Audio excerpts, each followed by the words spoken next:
Hey guys, and welcome back to another video on the channel. In today's video we're going to be looking at pretty much an introduction to hyperbola functions. So you'll come across these in math methods and specialists. Pretty much all it is this graph here. So this is an example of the most basic hyperbola. So it's pretty much when it takes on the form f of x is just 1 over x. In this case here they use y, and this is pretty much what the graph looks like. So this is your standard Cartesian plane, and it just kind of looks like this pretty much. Now you're probably wondering why it looks like that and why it doesn't touch the x-axis or the y-axis. Well, if we think about it, the reason why it doesn't touch the x-axis is because at the x-axis, what is equal to 0? So when you're at the x-axis, y is equal to 0, isn't it? Constantly. So if I'm here, your y value is 0. If I'm here, my y value is still 0.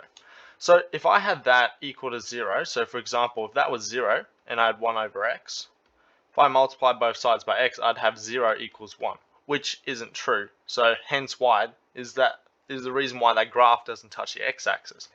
And you can see up here, it doesn't touch the y-axis either. So for the y-axis, x is 0 in this case here, so x equals 0. And straight away we can see we have a problem there. We have 1 over 0, which cannot work because you can't divide by 0. So that can't work either. So that's why it doesn't pretty much touch anything. Now, let's take a look at its curvature pretty much. So if I move this picture over the side real quick, let's try and analyze it. So why does it look like this particularly? Well, let's just plug in x values and see what we get. So we've just got our standard curve 1 over x. And let's plug in an x value. So let's just start off with, alright, x equals 1. Okay, so f of 1, it's going to be 1 over 1, and you get 1. So you get the coordinate 1, 1. Okay, simple enough. So we'll have it pretty much here, goes through there. When x equals, let's say 2, we have f of 2, we get 1 over 2. Righto, so we've gotten a smaller number, so when x equals 2, it's down here. And this pattern continues, and it gets smaller and smaller and smaller. Okay, now let's say we had, alright, x is equal to a half in this case here. You'd have f of a half, you get 1 over a half, which is the same as tip and times, which is 2. So you get, alright, a half, and you get it up here. And you get that same pattern going all the way up there, so you eventually get this curvature, hence why the graph looks like that. And we can see over here, alright, why is this true? Let's try and work that out. Why is it only in quadrant 3, not in quadrant 2 and stuff? Well, we know why it's not here. It's because it reflects up here pretty much. The positive x values give positive y values. The negative values give only negative outputs pretty much, because if you look at the function here, because it's a linear term, if I put an x is a negative number into this function here, I'm going to get a negative number here because I'm going to have 1 over like negative 2. 1 over like negative a half, they're all going to be negative numbers, every single one of them. So that's why all their y values are negative. So that's why it doesn't look like this, it looks like that. If it was squared, it would look like this as well, but it doesn't. Right? So that's basically the general rundown of this graph and why it looks like that. Let me rub this out so whoever uses this next has a clean PowerPoint. But that's pretty much why the graph looks the way it does. Now let's take a look at the next slide. Okay. Righto. Okay, I think they're doing exactly what we just did anyway. So consider the rule. This is our function here. Another way to write it is like that because of our index law. So if you have 1 over a, that's the same as a to the negative 1. And then yeah, x cannot be 0. We established that. We can construct a table for x values. So all they've done is literally what we did there. So they started, alright, when x equals negative 4, you get negative a quarter. When x equals negative 3, you get negative a third, and then so on and so forth. We can see it starts increasing like this pretty much. Same over here, it starts very high and goes this way here as your x values go this way. Okay, we can plot these points and then connect the dots to produce a continuous curve. The graph of this type of example is called a rectangular hyperbola. The word continuous means you can plug in any x value. So if it wasn't continuous, it would be discrete. So that would mean in only positive numbers like positive whole numbers. Actually, no, just whole numbers in general. So for example, 4, negative 3, negative 2, negative 1.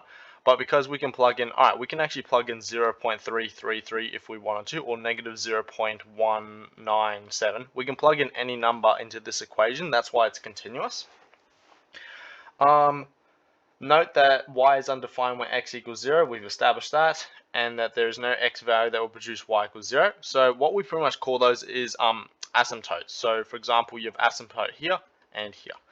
They go down here. Asymptotes, the two lines associated with this graph that help describe its shape. So an asymptote is pretty much a line you cannot go across. So for example, our asymptotes are actually on the axes themselves, so they don't really go past that. And you can draw your curve based on those asymptotes, pretty much. Let's go to the next slide. So dilations from an axis. The diagram on the right shows the graphs of 1 over x, 2 over x, and 1 over 3x. So let's see what happens. We can see, let's try and highlight this a bit better. So this here, that graph, where is that one? Is this one here. And this one is that one there. And this graph here, the red one, let's use yellow in this case here, is that one there. So what can we see?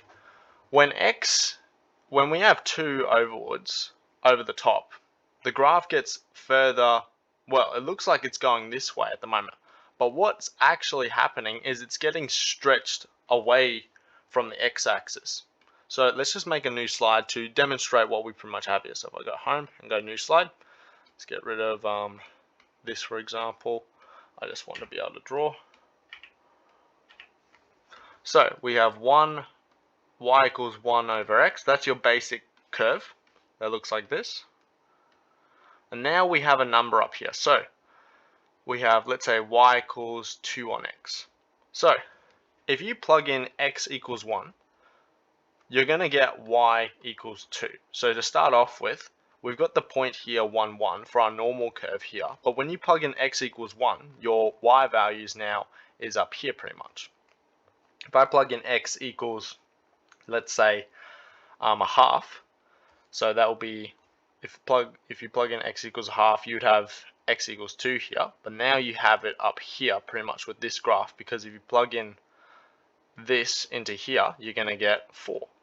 So we can see it's actually getting stretched. Every single point is getting stretched by that factor of 2. So if you take a look at the y value, this y value here is 1. This y value up here is the point 1, 2. This point here is the point 2, 4. And this is the point, not 2, 4, that's a half 4. A half 4. And this is the point a half 2. So if we take a look at these points here, what we're pretty much getting is, if I draw it actually a bit better like this. Ooh. When we have this point here, we're at the point a half 2. But when you dilate it by 2, that value pretty much doubles by that factor. Because if you look at the y value, it's exactly double. And if we look at this value here where it's the point 1, 1, the point above that is 1, 2. So the y value has doubled by 2. So what this value does on the top, another way to write it is y equals a on x. A dilates it, you could say vertically, or it's a vertical stretch pretty much. Vertical stretch. It looks like the graph is going this way, but every single point is actually just getting stretched up by that factor of a pretty much. And that's what they're trying to represent here. So if we look at this graph here, if I don't know, I wish there was a better way to draw it. So this yellow one is our normal graph. We can see the coordinate has increased by a factor of 2, getting up there. And we can also see it's the same down here. So this is our normal point, -1, -1. It's also increased by -2. So the graph looks like it's going this way, but what's actually doing is getting stretched up and down vertically.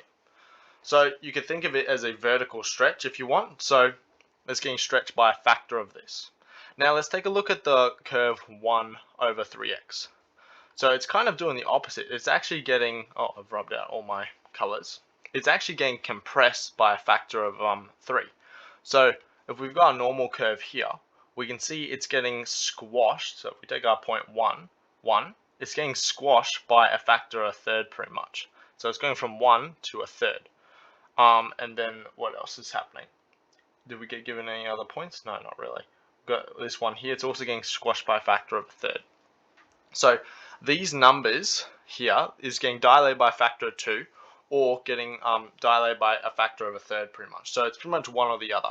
So if A is a number bigger than 1, it gets dilated vertically. If A is less than 1, but also greater than 0, it gets, I could say, compressed vertically. So the reason I use dilated and compressed is because they're kind of different. So you can see the blue curve is kind of closer to the x-axis than the red curve is. And the yellow curve is further away from the x-axis than the red curve. So that's why I used compressed to describe the blue curve, and why I used dilated to describe the yellow curve pretty much. Okay. So the asymptotes are the x-axis and y-axis. Yeah, we know that. As we can see from the diagram, the graphs of y equals 2 on x and y equals 1 on 3x have the same shape and the asymptotes of the graph, but they have been stretched. I don't really like the explanation there. I prefer using compressed and dilated pretty much. Right, let's see what else we have. So reflection in the x-axis. So when the graph y equals 1 on x is reflected in the x-axis, the result of the graph is y equals negative 1 on x. So in other words, we can see this is what this graph looks like, mainly because every single y value has been flipped the other way, pretty much, because of this negative sign. The asymptotes are still the same. Similarly, this graph would be reflection. So for example, if we had the graph, let's say this would be the graph here, y equals negative 2 on x. That's what that one would look like. So it's still a reflection. Okay. Right, let's take a look at this. So translations. So this one's a bit interesting. So now let's consider the graph 1 on x minus 3 plus 3. So this one's a bit different because now we've got, all right, this number here and we have this number here. So the basic graph of y equals 1 on x has been translated 1 unit to the right and 3 units up. So pretty much what these numbers here do is they move our asymptotes. Because if we actually look at that graph a bit, let's go on a new page pretty much. Let's get rid of these. What is the graph? Okay, y equals 1 on x minus 1 plus 3. So what it's done is it's moved your asymptotes. That's a little shorthand for it. So if we look at our normal graph here, y equals 1 on x, it looks like this because you can't have x equals 0 or y equals 0. But now, what we have here is this new equation. Now, it's changed a little bit. So let's try and think about this. If we plug in x equals 1 into this equation here, you're going to get 0 in the denominator. So you have an asymptote at x equals 1. Now what does that mean? That means your asymptote isn't the x-axis anymore, it's here. That's your x1. No matter what value of y it is, if you have x equals 1, that's undefined for this equation here. Here, positive 3. Let's see what happens. So if I plug in, let's say, y is equal to 3. So we have 3 equals 1 on x minus 1 plus 3. If I minus 3 on both sides, I'm going to get pretty much 0 equals 1 on x minus 1. So then we get the scenario 1 equals 0 again, which cannot work. So that means you have an asymptote at y equals 3 as well. So what that would look like is, all right, you draw a horizontal line at y equals 3.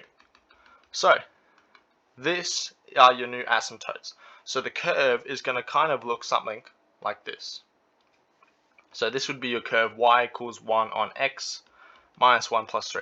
And we can see from our drawing, now it won't necessarily go through 0, 0. I haven't actually checked, but we can see it's going to have some intercepts down here. Whether the y or x is now, the curve could look like that. I've just drawn it a bit funny like that. I don't know whether it goes through 0, 0. But we can see you base your drawing based off your asymptote. So this would be the asymptote x equals 1 and y equals 1. And you would have to label that when sketching this graph here pretty much. Okay? So let's go back to the explanation. So Asymptotes. The equation of the vertical asymptote is now x equals 1, and the equation of the horizontal asymptote is x equals 3. Okay, so we can see from the drawing, it doesn't go through 0, 0. It's got actually 2 points here. But we can see the asymptotes are correct. So straight off, we're basing our drawing off these dotted lines here. Now, I would draw dotted lines, not solid lines, mainly because you could get those confused with the x and y axis. So make sure you do draw dotted lines for your asymptotes. Okay. Intercepts with the axis. The graph now has x and y intercepts. These can be calculated the usual way to add further detail to the graph. So x axis, y equals 0. Y intercept, x equals 0. Okay.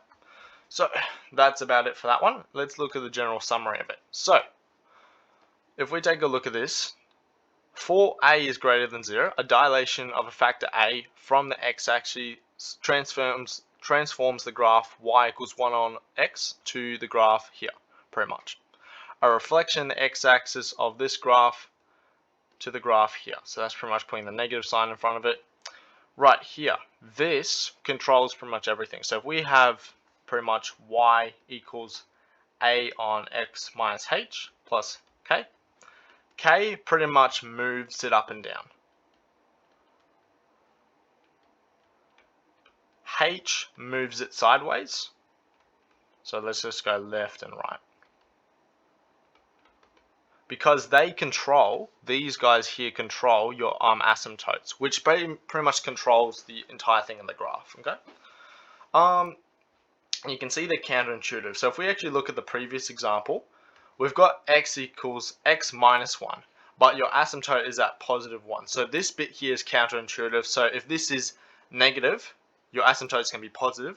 If this is positive, your asymptote will be negative. So it's pretty much the opposite way. So for example, if I rub this stuff out now,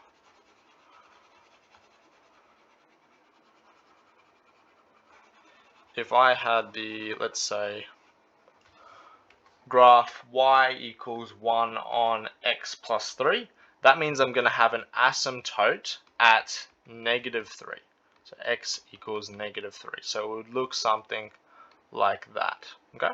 Because you can't have x equals negative 3 in this equation because you'd have 1 over 0. So think of it like that. Rectangular hyperbola, vertical asymptote h and k pretty much. Yep, that's about it.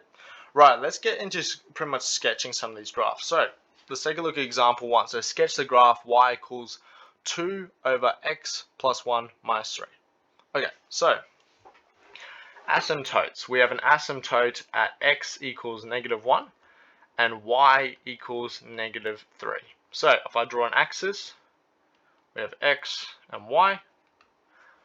We're pretty much going to label those straight away. So negative 1 is here, and negative 3 is down here.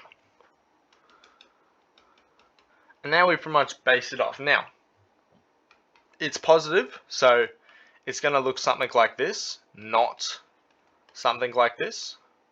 It would look something like this if it was negative, but it's positive, so it's going to look something like this. So straight off the back, we know it's going to look something kind of like that. Now, we don't know if it's going to go straight through the origin or have these intercepts. Well, we can see it's going to have some form of intercept. So we pretty much checks for intercept. So x-intercept, you set y equal to 0. So y equals 0. So we plug that into our equation. So 0 equals 2 on x plus 1 minus 3. Move the 3 to the other side. So we have 3 equals 2 on x plus 1. Then we multiply both sides by x plus 1. So you get 3x plus 3 equals 2. Move the 3 to the other side. So we have 3x equals minus 1. So therefore you get x equals negative a third. Okay, so x equals negative a third. That makes sense. So it's going to be here. So that's going to be negative a third, 0. So we can see we also have a y-intercept down there. So we'll rub this out now, just so we have a bit of room.